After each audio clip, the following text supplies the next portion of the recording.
He used her. He humiliated her. When she had nothing left to offer, he abandoned her. But she rose from rock bottom, and now she travels the world.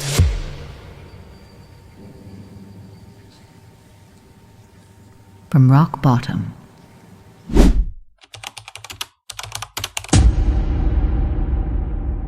This is a true story. The names and some events have been changed to protect the identity of those involved.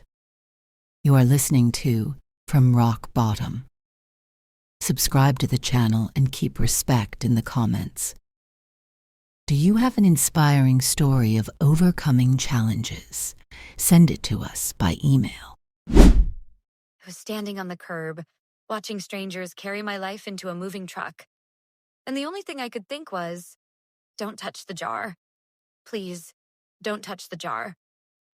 It was this silly little glass jar with a red lid. I kept it at the back of the top kitchen cabinet behind a box of old tea bags no one ever drank. My secret place.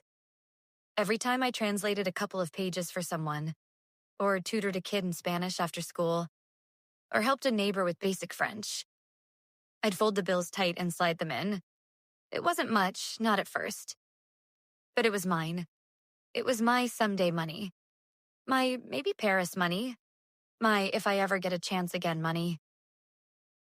When I reached up and felt only cool, empty glass, when my fingers scraped the bottom and found nothing, something inside me went very, very quiet.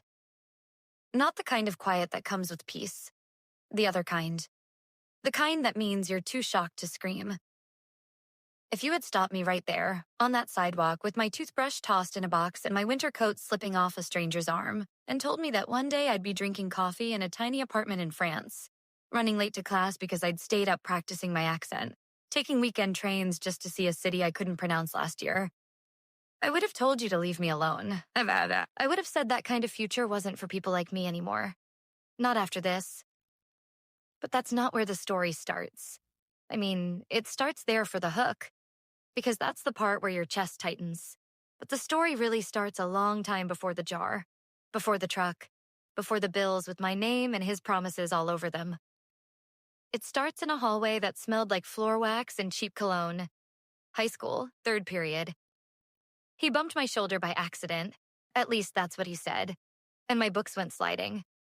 He crouched down, gathered them, handed me the one with the bent corner like it mattered, and said, "Sorry, you okay?" It was nothing, and it was everything. Because after that, it was always him. He walked me to class. He saved me a seat at lunch. He waited after practice. He learned how I took my coffee and pretended to like the bands I liked. He had this look. Like the whole world was a joke only he knew the punchline to. And somehow I was in on it with him. People said we were perfect together. They said it in that sing-song way people use when they think they're predicting your future. We went to the same university because of course we did. Same group of friends, same late-night study sessions, same cheap pizza on the floor of my dorm room, the box balanced on a stack of laundry I never folded. I wanted to travel. I said it all the time. Paris, Madrid, maybe Montreal because I could practice French and pretend I was already halfway to Europe. He used to say, "We'll go when it makes sense, when we have money." I believed him. He used to tilt my chin up, kiss me soft, and say, "You and me, okay?" Always. Freshman year, money was tight but manageable. Sophomore year, it started to squeeze. Rent nudged up. Tuition crept in like a tide you don't notice until your shoes are soaked. We did the math on a napkin. We circled numbers. We told ourselves it was fine. And then one night, ramen on the stove, window fogged up from the steam, his elbows on the table. He said the sentence that would decide my life for the next few years. "You're amazing, you know that? But you've got more time left than I do. I'm closer to finishing. If I graduate first and get something solid, I can help you finish after. We can do this smarter. You could pause yours. Just for a little while?" He said pause, the way people say borrow. The way people say temporary. The way people say just until. I stared at the noodles, at the swirl of steam, at the cheap fork we'd stolen from the cafeteria freshman year. I could hear the logic in his voice, and I could feel the fear in my chest. I wanted to say no. I wanted to say, I matter too. But it came out like this. Okay, if that's what makes sense. And then it was settled. I worked mornings, cleaning offices before anyone arrived, radio too loud in my earbuds so I wouldn't hear the echo of empty hallways. Afternoons tutoring Spanish and French, teaching kids how to roll their R's and tie new words around their tongues. Nights translating whatever people handed me. Menus, forms, resumes that needed to sound less broken, more brave. He studied. He said he hated asking me to carry more for a while, but it was for us. For later. For the version of us with money for trips and time for sleep. Later stretched. Later always stretches. He graduated. The pictures looked beautiful. Cap crooked, his grin huge, my hands clapping until they stung. We went out for dinner at a place with white tablecloths and tiny candles that dripped wax like it was romantic on purpose. He told me about interviews, about offers, about salaries that would make our napkin math blush. I wanted to breathe. I really, really did. But even then, there was something in me. A small knot. A small voice that said, okay, but don't forget yourself. Still, when the first paycheck hit, the knot loosened a little. We went grocery shopping and didn't flinch at the good cheese. We bought a blanket that didn't scratch. He bought a watch. Too nice, I thought, and said, first big win, let me have this. I smiled. I said, of course. He'd earned it, right? He'd pulled us forward, right? The debts were in my name. Not because I was careless, but because at every small decision point, I'd said, put it on mine. It's easier. I told myself it was teamwork. One login, one bill, one set of eyes on the numbers. We had a list on the fridge. Minimums due. Dates circled. I'd cross them out with a pen and say, we're getting there. He'd kiss the back of my neck and say, you're amazing. I'll make it all worth it. And yet, little by little, something shifted in his voice. His jokes edged sharper. Maybe let me handle the money from now on. He'd say, you're great with languages, babe, but numbers aren't really your thing. Then he'd laugh. I'm kidding. The kind of kidding that isn't. Or, you didn't finish college, so you don't know how these corporate things work. He said it while tying his tie, not even looking at me. I laughed because laughing was the easiest way not to cry. Right, I said. Corporate things. I told myself he was stressed. A new job. New expectations. I told myself that sometimes men who were sweet turn a little cold in these rooms with glass walls and acronyms. I told myself it would pass. It always had. We'd have a weekend or a night with the phones off, or a long walk where we remembered who we were when we were just two kids sharing headphones on the bus. Around then, I started the jar. I didn't tell him. Not because I was hiding something bad, but because I wanted one corner of my life that felt like mine again. A place where every small effort made a small sound, a tiny clink. I could measure progress with my fingertips. I could open the cabinet and feel possibility sitting there, tangible, not on a spreadsheet, not up for debate. I taught extra. A woman down the hall wanted help prepping for a job in a bilingual office. I drilled her on phone greetings and polite email phrases. A neighbor needed a menu translated for his food truck. I sat on the floor and argued with myself about the poetry of spice. My wrists ached. My eyes blurred at midnight. But when I folded each bill and slid it in, it felt like I was telling a secret to a future version of me. Hold on, I'm coming. And then, the phone message. It wasn't even the content first. It was the tone. A colleague, sure. But the kind of colleague who uses ellipses where they don't belong. Who adds a smile that isn't a smile. I held the phone and felt that cold quiet again. I asked him, calm as I could. He laughed. Don't be dramatic, he said. It's work. She's new. She needs help. He kissed my forehead and left the room. Why did the room suddenly feel smaller? After that, money got murkier. He was late coming home, more often. He covered something for a friend, he said. He fronted a ticket that would be reimbursed.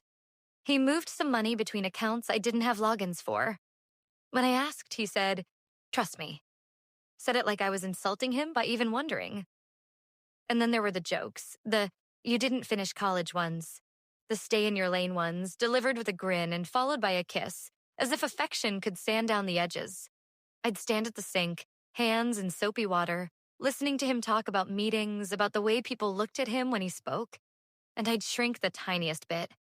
Not because I believed I was less, but because the person I loved kept acting like I was. We had good days. They kept me loyal. A Saturday at the market, his hand on the small of my back. A Sunday morning where he made pancakes way too sweet and put the plate in my lap like a ceremony. Nights when he looked at me the way he used to, and I thought, okay, we're still us. And then, the week with the truck. It started normal. Or, what passed for normal by then. He was distracted. I was busy. The jar was heavier. My shoulder muscles remembered how to relax again. That afternoon, I got home and there it was, parked right outside. A moving truck. Men in gray shirts lifting boxes that looked like my boxes because they were my boxes. I thought I had the wrong address. I thought I was in the wrong life. I walked in and the apartment was staged. That's the word. Staged like a thing you take pictures of to sell. His shoes were gone. His laugh in the hallway, gone. My books were taped shut. My life was being reshaped by people who didn't know my name. I ran to the kitchen. I reached for the cabinet. I reached for the jar. I reached for the one place I thought he wouldn't look. My fingers hit glass, and then cold air, and then nothing. He came out of the bedroom with a clipboard in his hand like he'd been born holding it. He didn't even look guilty. He looked managerial. I told them to keep your things together, he said, like he was doing me a favor. It'll be easier for you. For me, I repeated it like a new word I had to learn. He said something about timelines, about how this was better, about how I was holding him back, and how we wanted different things, and how he needed space to be who he was meant to be. He said it like he was a motivational speaker on a stage, and I was the student who should be taking notes. I asked about the jar. I asked it the way you ask about a pet that slipped its leash. He didn't flinch. He said, we needed it. We. As if there was any we left in the room. I didn't cry then. I wish I had. I wish I'd screamed or thrown something or made a scene that would live in the memory of every neighbor on that floor. But I went quiet again. The kind of quiet that keeps you upright. The kind of quiet that gets you to your parents' door with a small suitcase and a face that says, don't ask me yet. On their porch, my father opened the door like he'd been expecting this for years. My mother stood behind him with that look people get when love and disappointment are the same temperature. I slept in my old room with the peeling posters and the lamp that buzzed when you turned it on. I lay on my back and watched the ceiling fan and tried to find my breath between the blades. In the morning, my mother made coffee and put the cup in front of me like an offering and said, we warned you. My father said, you should have finished your degree. Every sentence was a stone in my pocket. I wanted to shout, I paused it for him. For us, because he said, but what's the point? A story like that sounds like an excuse, even when it's the truth. I texted him. I called. I left messages that sounded like prayers. I told him this wasn't fair. I told him he owed me, not just in money, but in the years I had bent myself around his schedule, his ambition, his plans that said later, later, later. He didn't answer. When he finally did, it was a single line. This is what's best. For whom? The message didn't say. And still, part of me wanted him back. Not because he deserved me, but because injustice feels like a splinter you can't reach. It hurts until you fix it. And when you can't fix it, you convince yourself you'd settle for anything that makes the hurt make sense. I told myself if he apologized, I'd listen.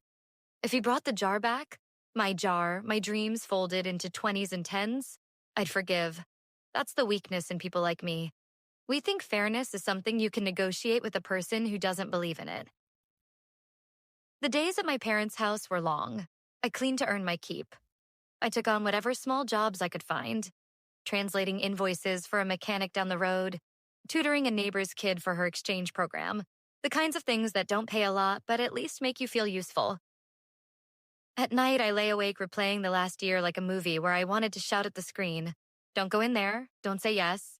Don't hand him the password. Don't." But life isn't a movie. You don't get to pause and pick a different line.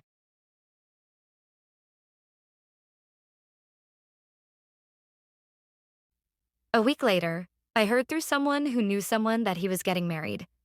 Just like that. A colleague, of course. The one from the messages.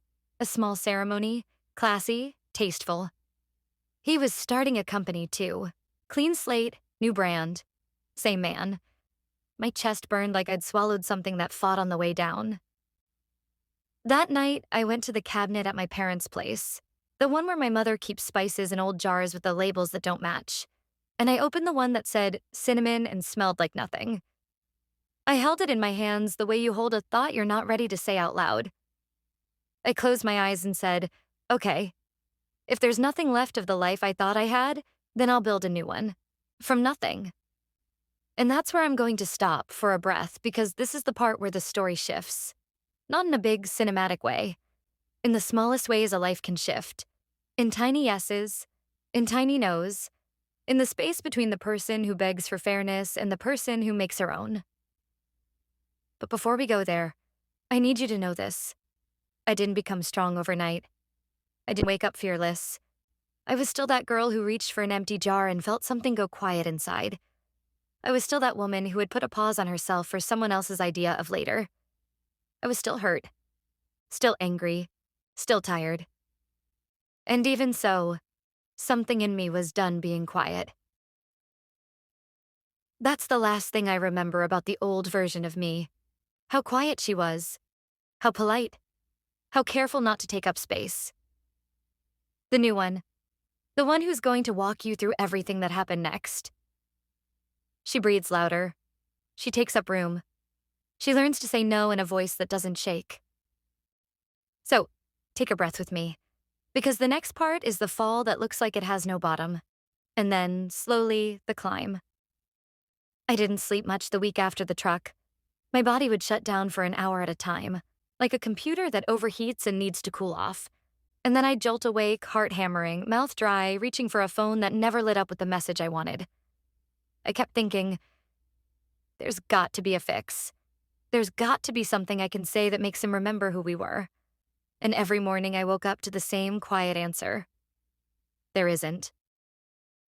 At my parents' place, the house sounds different when you're a grown woman sleeping in your childhood bed. The fridge hums louder. The floorboards complain more. Every plate you set down feels like you're asking permission to exist. My mother would clear her throat before she spoke, like she was softening the blow. My father didn't soften anything. "So," he said on the second morning, newspaper folded under his arm. "What's the plan?" I wanted to say, I don't have one yet. I wanted to say, please, just let me catch my breath. Instead, I said, I'm looking. Which was true, in the most useless way. I was scrolling job boards in a fog, clicking things my hands weren't ready to hold. My mother made coffee and set the cup in front of me like a truce. "We warned you," she said. Not cruel, just tired. She'd been saving that sentence for years. You can't build your life on a promise someone else benefits from. I nodded, stared at the steam, tried to swallow the part of me that wanted to scream. I pressed pause for us. He asked me to. He said later. He said we. The word we tasted like ash now. The first calls came on a Wednesday. Unknown numbers. I let them ring out because I already knew. Debt collectors have a tone, a cadence, a rhythm that says we're reading from a script, but we're also hunting. When I finally answered one, the woman on the other end sounded almost kind. Almost. "We can work with you if you can make any payment today." Any. The smallest word in the world. It still felt too big for the space I had left. I said I'd call back. I didn't. I kept texting him. I'm not proud of it, but I did.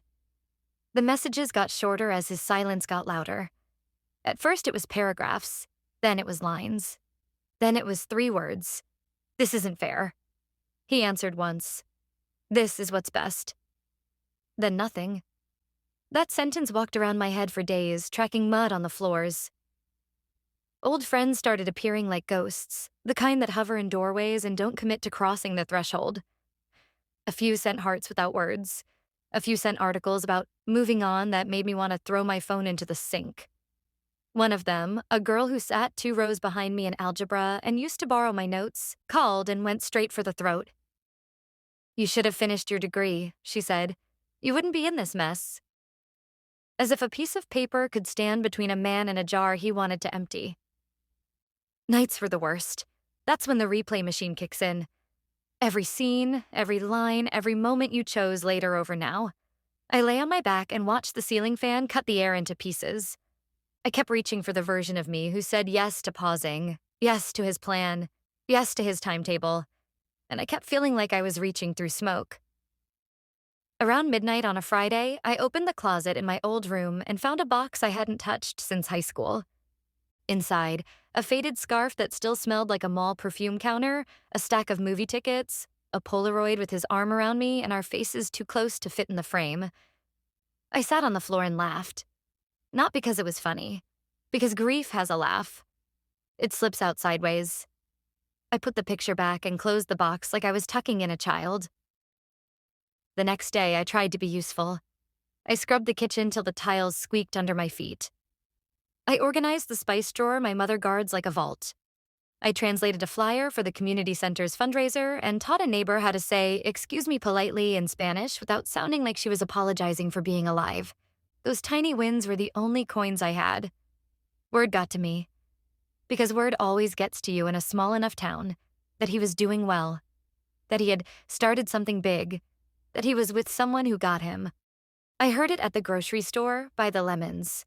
I heard it outside the pharmacy in a whisper shaped like sympathy. And then, like a punch, I heard the wedding part. Not someday. Not next year. Now. A quiet ceremony. Simple, elegant. Her dress had sleeves. People love to describe sleeves when they want you to know they were there but didn't enjoy it. I went home and sat on the edge of the bed that used to hold a teenage version of me who thought the world would run out of good things if she didn't run fast enough. I looked at my hands. They looked older in that room. Stronger, too. I said out loud to the empty space, "This is not the last thing that ever happens to me." You'd be surprised how much power a sentence like that has when you say it with your whole mouth, from your chest to the air that doesn't argue back. Still, power doesn't pay bills, so I made a list. Paper, pen, not notes on a phone, real ink, things I can do right now. Translate, tutor, clean, cook, call, ask, swallow pride, breathe, repeat. I added one more line and circled it. Say no when no is the answer, because that had always been the missing muscle. I could say yes until my tongue bled. No stuck in my throat like a fishbone. The next week turned into a parade of small humiliations that I'm going to tell you because pretending they didn't happen is just another way to keep your shame intact. And I'm done with that. I went to a temp agency and sat across from a man in a tie that looked like it was strangling him. He read my file without lifting his eyes and said, "Gaps in employment." I said, "I took care of a household while my partner finished his degree." He said, "That's not work." I smiled in a way that probably looked like I was choking on a compliment and said, "It is. You just haven't done it." I tried a cafe. The manager loved my languages, loved my smile, loved the way I could float between Spanish, French, and English like a street musician swapping instruments. He also loved that he could pay me an experience. I loved that I could stand up, thank him for his time, and walk out before I cried. A woman from 3 blocks over hired me to help her daughter prep for a semester abroad. We sat at her kitchen table over 2 sweet tea, and I taught the girl how to say I need help in a way that didn't sound like she was asking for permission to breathe. The girl hugged me after the session and said, "You make it feel easy." I got $20 and a reminder that there are parts of me no one can empty. In the middle of all that, the call. Not from him, from his friend. The one who always called me kiddo, like he was doing me a favor making me smaller. His voice was cheerful. He's the type who grins when he delivers bad news. "You hear the big news?" he said. as if the rumors hadn't already run laps around my house. I said, "No." He said, "You'll find out." I hung up and washed my hands, even though they were clean. That night, I opened my email and found a message from a woman I didn't know. Subject line, "I'm sorry." Inside, a photo. Him and her, under a string of lights, hands clasped, that watch glinting on his wrist. Her smile was sharp enough to cut rope. I closed the laptop and put my head on the table and let my body shake without trying to manage it. There's a time to keep dignity. There's a time to let your grief take up the whole room. I picked the second one. It was the right choice. The morning after, I woke up with a throat like sand and a new kind of quiet. The rage had burned off for a few hours and left something harder behind. Not bitterness. Not yet. Something like resolve without the energy. A flat line. It's not a good place to live, but it's a sturdy floor for building on. I started keeping hours again. Not work hours, breathing hours. 10 minutes of walking without a destination. 15 minutes of reading in French allowed to retrain my mouth. 20 minutes of writing down everything I knew how to do. Everything I could learn fast. Everything I would never do again, no matter how much someone asked. I wrote, "I will not ask a person who hurt me to prove that they can heal me." I underlined it twice. My father and I found a rhythm. He's not a villain. He's a man from a generation that thinks pain is a private hobby. One evening, he stood in the doorway while I sorted my papers into a neat little stack-like order could keep me from falling through the cracks. He cleared his throat and said, "You were always the one who figured things out." I looked up. He didn't step into the room. He didn't need to. It was enough. And then, the invitation. It came through a friend of a friend, which is how the best detours arrive. A guy I knew from university reached out. We weren't close. We hadn't spoken in years. He remembered I spoke Spanish and French and that I could hold my own with people who switch languages mid-sentence. He said, "Random question. You ever thought about working on a ship?" I laughed. "Pirate?" He laughed back. "Cruise, reception, long hours, weird schedule. Decent money if you keep your head on straight, you'd talk to people all day. You'd solve things. You'd get out of here." The words "you'd get out of here" hit me like cool water on a fever. I told him I'd think about it. I didn't need to think. I needed to ask myself if I was brave enough to admit that leaving was the only way to stay alive. The next morning, I said yes. He sent me details. Interviews, forms, medical checks, training videos narrated by a voice so cheerful I wanted to punch the screen. I did it all. Every step felt like packing a bag I couldn't see. When I told my parents, my mother held onto the counter like the room tilted. "A ship," she said, as if I'd told her I was moving to the moon. My father asked for dates and contracts and numbers because men like him need math to make sense of pain. I gave him what I had. He made a noise that could have been approval if you turned your head. Before I left, I walked back to the old apartment building, not to see him, to see me.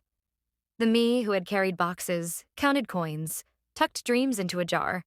I stood on the sidewalk and looked up at the window that used to frame our evenings. I said goodbye without words. Maybe that sounds silly. Rituals always sound silly if you weren't there. The day I boarded, I had one suitcase, a folder of documents, and a spine that felt like it had grown 3 inches in a month. The ship was bigger than any building I'd ever lived in. Everything smelled like lemon disinfectant and ocean. The uniforms were stiff. The smiles were rehearsed. The crew mess served food that tasted like it had given up halfway through being food. And still, when the engines thudded to life and the shore slid backward, I felt something inside me click. Not joy. Not yet. Alignment. Reception is not glamorous. It's a long counter and a line that never ends. It's greeting people whose vacation is the most important week of their year, while your feet blister and your cheeks ache from being kind. It's switching languages mid-sentence because the couple in front of you fights in French and the woman behind them needs directions in Spanish, and the man waving his arm speaks English loudly enough to think volume counts as vocabulary. It's being called sweetheart by strangers who don't know your name and dear by supervisors who learn leadership from a pamphlet. It's swallowing 100 small insults a day and spitting out solutions that make the insult giver think they did you a favor. I worked. I worked like I was paying off a debt to the version of me who had been told she was less. Morning shift, evening shift, graveyard shift when the ship sleeps and drunks don't. I learned the systems. I learned the shortcut corridors and the crew elevator that doesn't smell like perfume. I learned how to say, I understand your frustration without promising anything I couldn't deliver. I learned where to stand so the security camera saw me doing the right thing and where to stand so the guests saw me as a person and not a uniform.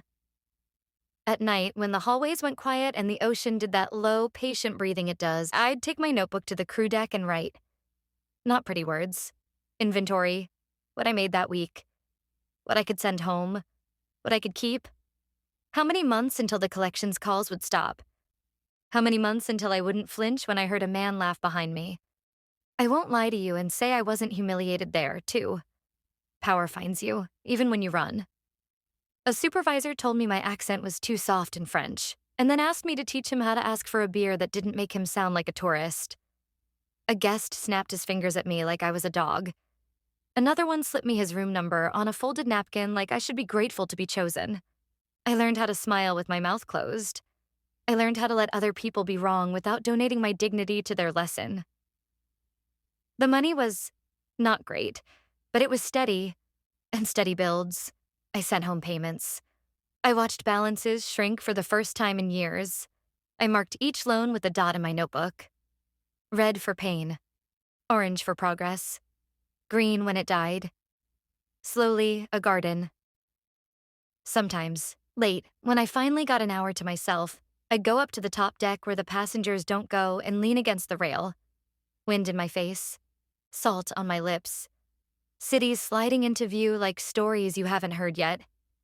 I'd say words to myself in Spanish, then in French, rolling them around like candies, then whisper them in English so I wouldn't forget the girl who used to dream in one language and then another. News travels on ships like it does in small towns. Somebody always knows something. That's how I heard about him again.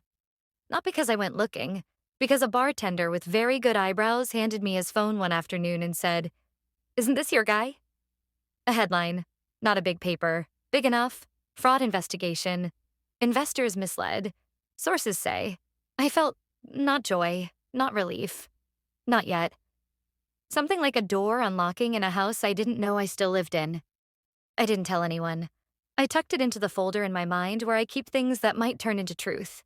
Then I went back to work. Hello, good afternoon. Yes, of course. Let me check that for you.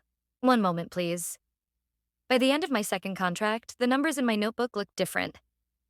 I could breathe without counting. I could sleep without the dream where I reached for the jar and found only glass. I had enough to do more than survive.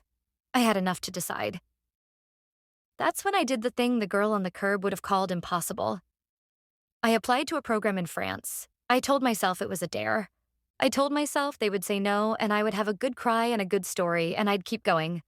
They said yes. I read the email 3 times, then out loud, then to the mirror like I wanted to see the words land on my face. I ran to the crew deck and called my mother.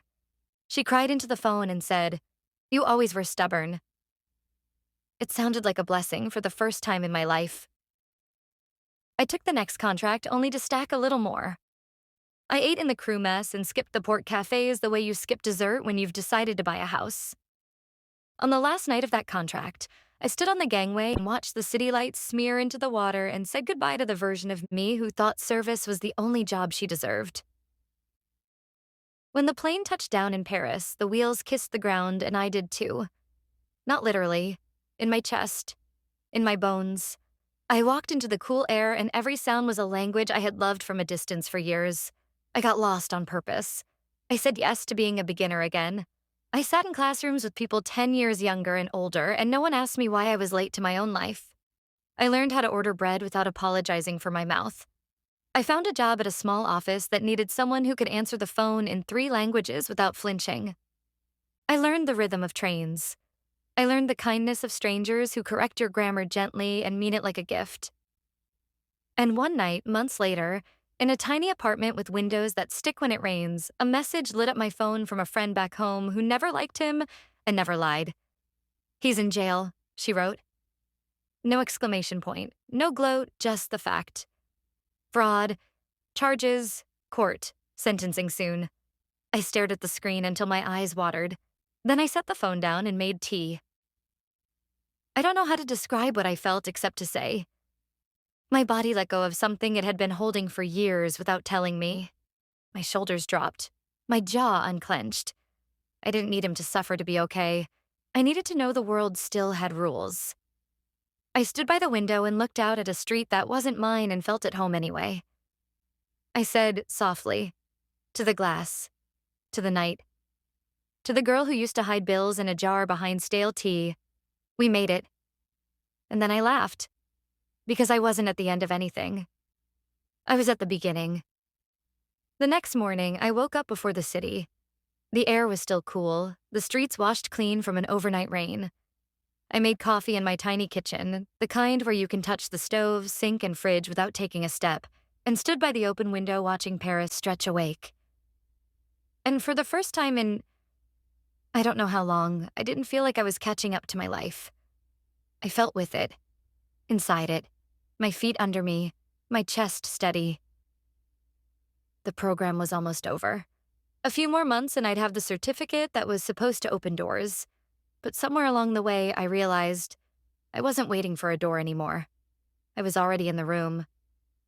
I started walking to work the long way, past the bakery that sets its baskets of croissants out early, past the flower shop that smells like roses and rain, past the tiny park where old men play chess under the same tree every day. The receptionist job was small, but it was mine. My desk, my phone, my smile. No one could take it away without looking me in the eye. One afternoon on my way home, I stopped by the Seine. The sun was low, catching the water in gold. A couple walked past me holding hands. And instead of that old twist in my stomach, jealousy, loss, the echo of what I'd given away, I just wished them well. I actually meant it. That's when I knew something had shifted for good. A week later, I got a letter in the mail. Not an email. Not a text. A letter. The kind that makes you turn it over in your hands before opening it because your body already knows it's about to touch the past. His name was in the corner. I stood there for a long time before I opened it. It was short. 3 lines. I'm sorry for how I left things. I think about you often. I hope you're well. I read it once. Twice. I didn't feel anger. I didn't feel relief. I just felt the truth. That chapter was over. It had been over for a long time. I folded the letter, slid it back into the envelope, and tucked it in a drawer. Not because I wanted to keep it, but because throwing it away would have been giving it weight. I'd rather let it disappear on its own. That night, I sat by my window again, tea in hand, watching the city hum. And I thought about that girl sitting on the curb years ago, the one who had lost everything she thought she was building. I wanted to reach back through time and tell her, you're going to be okay. Not just okay. You're going to be someone you like being. I'm not going to tell you life suddenly became perfect. It didn't. There are still bills, still bad days, still moments where I wish I could hide under the covers and let the world run without me. But here's the difference now. I know I can get back up. I know I can build again. And the jar? The one that used to hold my coins, my hope, my waiting? I keep it on my shelf. Empty. Not because I need it, but because I like the reminder. Never again will I store my life in someone else's hands. So, I sit here now, in this little apartment with sticky windows and the sound of the river just far enough away to be music. And I can say without shaking, we made it. And we're not done yet.